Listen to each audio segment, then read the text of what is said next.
ప్రతిరోజు నాకు మా పొలానికి వెళ్లే అలవాటు ఉంది.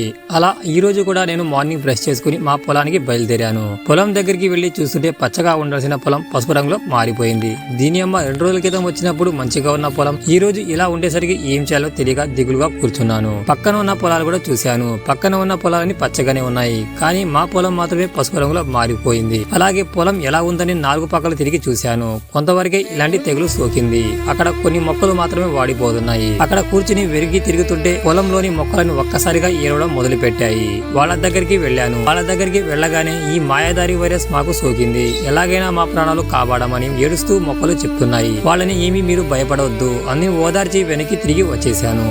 కొంత దూరం బయలుదేరి వెళ్ళాను. అప్పటికే నా మనసంతా చేని దగ్గరే లాగుతుంది. వెనక్కి తిరిగి వచ్చేసాను. ఏం చేయాలి అబ్బా అనుకుంటున్న సమయంలో నా బుర్ర ఒక పెద్ద ఆలోచన తట్టింది. జేబులో ఉన్న మొబైల్ ఫోన్ బయటికి తీశాను. ఫోన్ నుంచి డాక్టర్ గారికి ఫోన్ చేశాను. విషయం చెప్పాను. వెంటనే ఆ యొక్క పొలం యొక్క ఫోటో తీసుకుని నా దగ్గరికి రామన్నాడు.